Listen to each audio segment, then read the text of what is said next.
Welcome to the abyss of crime, where mysteries unfold and the truth is darker than you can imagine. Dive deep with us. The enigma of entwined destinies. Unraveling the Burari Mystery. The dead speak, not through spectral whispers but through the silent echoes of their untimely farewells. On the morning of July 1, 2018, 11 members of the Chundawat family, also known as the Bhatia family by neighbors, were found lifeless in their home in Burari, a quiet locality in North Delhi. Such a bewildering convergence of death would, under any circumstance, send shockwaves through the heart of a community. And yet this incident plumbs deeper, touching the most primal human fears, of unseen forces, of minds led astray, of a collective march toward an inexplicable end. These 11 lives, spanning 3 generations, serves as a chilling testament to the complex, often cryptic interplay of faith, societal pressure, and mental health.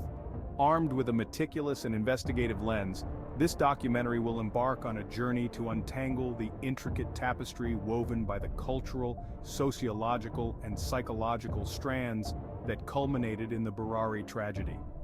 Our exploration, while respectful and sensitive, aims to shed light on dark corners, to question the taken for granted, and ultimately, to provide a semblance of understanding about how and why such a mystery could manifest. Burari, typically a soft murmur in the bustling orchestra that is Delhi, instead carried a piercing wail that fateful Sunday morning. The Chundawat family, resembling any common Indian joint family, was enmeshed in the usual pursuits of life. Yet, beneath the surface, currents of extraordinary beliefs and rituals were brewing. 11 pipes protruded oddly from the wall of their house, their placement odd and deliberate, mirroring the number of people inside. This eerie alignment offered the first clue to the investigators, a symbol of the bizarre rites that might have governed the family's last days. These cryptic symbols, and the nature of the deaths, all found blindfolded, gagged, with hands tied behind backs, suggested a ritualistic end, one that possibly promised them a path to salvation, led by the elder son whom they entrusted with their spiritual guidance. The diary entries found, which eerily chronicled 11 years of subdued living and gradual detachment from the external world, provided a grim commentary on how deep beliefs can alter reality. To grasp the essence of the Chundawat family, one must delve into the complexities of an Indian joint family system, a network of intricate relationships and collective duties. Outwardly warm and community-focused, their external appearance concealed deep-seated personal complexities. It is posited by experts that the emotional and psychological environment in such families can be highly variable. The family featured a range of personalities, from the authoritative elder son, the spiritual pillar of the family, to the youngest children, ambitious students, each contributing to a complex psychological tapestry pivotal in understanding their collective actions.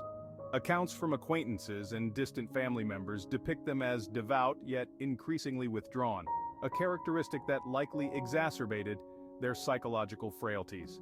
Viewing each family member through the lens of their shared beliefs reveals the deep connections yet profound isolation each experienced in their roles, leading to a tragic consensus driven by a strong blend of dependency and faith. Culture, inherent to human societies, dictates norms and provides a framework for shared experiences. In the Burari case, the role of religion and traditional family values takes center stage. In the labyrinthine lanes of Burari, the Chundawat family epitomized the traditional Indian value system, which emphasizes family unity and conformity to societal norms. However, these very values, when coupled with extreme religious practices, can occasionally create an impermeable bubble, distancing an already insular family from potential external interventions.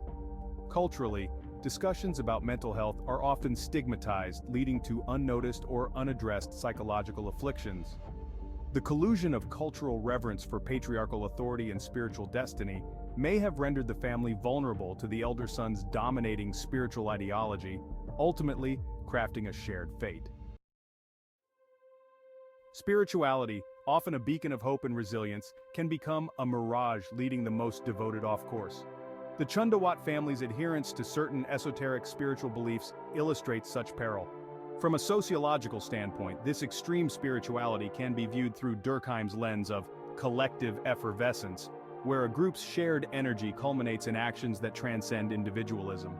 The diaries, meticulously maintained over a decade, reveal a gradual but firm shift towards a collective belief in an afterlife meeting, purportedly guided by the Father's Spirit. This kind of spiritual enmeshment, coupled with an intense leader-follower dynamic within the family, set a foundation where irrational beliefs were not only nurtured but flourished, unchallenged by the rational scrutiny usually provided by broader social interactions. Society plays a dual role, supportive yet demanding. In more close-knit communities like that of the Chundawats, societal expectations can be overwhelming and sometimes isolating. Despite being part of a bustling metropolitan, the Chundawats' increasing isolation was paradoxically facilitated by their close community. Their reputation as a devout family deterred outsiders from questioning their increasingly unusual behavior, while internal pressures to uphold this image reinforced their isolation. The case underlines the influence of isolation, amplified by societal pressures that endorse conformity at the expense of individual well-being. This isolation was not just physical, but psychological, creating an echo chamber from which escape seemed both undesirable and impossible. The discovery of the 11 bodies launched a complex investigation, combining traditional policing with psychological and forensic science. The scene presented at the Chundawat residence was perplexing, with ritualistic elements that seemed to stray out of a meticulous script. Forensic analysis revealed no signs of external intrusion. All evidence pointed to a collective act. The ropes, cloths, and tapes used were from within the house, suggesting premeditation and family involvement, and no toxic substances were found in the autopsies. Investigators combed through the diaries, which provided a day-by-day account leading up to the tragedy, including plans of fasting, rigging the nooses, and other preparations, reflecting a chilling anticipation of death. This methodical buildup, as charted in personal writings, gave critical insights into the mindset of the family members in the days leading to the event. The intensity of the Burari incident was magnified by the media's relentless coverage. Overnight, the Chundawat home became a tableau of tragedy broadcast across the nation. Media portrayal oscillated between sympathetic and sensational, influencing public perception extensively.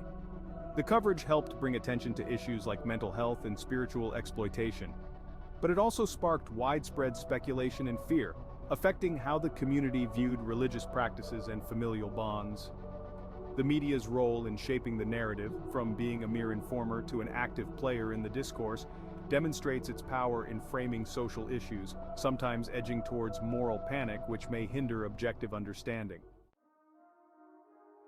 Applying psychological and sociological theories to the Burari case allows for a more nuanced understanding of the collective behavior exhibited. From theories of mass hysteria to groupthink, numerous frameworks suggest why individuals might suppress personal doubts in favor of group consensus, especially under charismatic leadership. Freud's theory of group psychology highlights how the group's influence can supersede individual rationality, leading towards a shared delusion.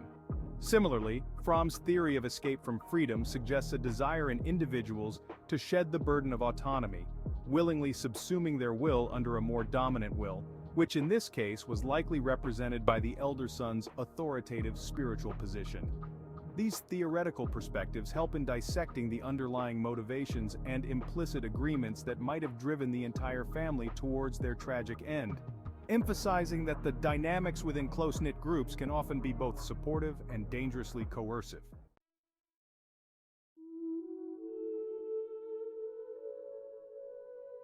The Burari mystery, while extraordinarily tragic, provides critical lessons and an opportunity to forge paths toward prevention.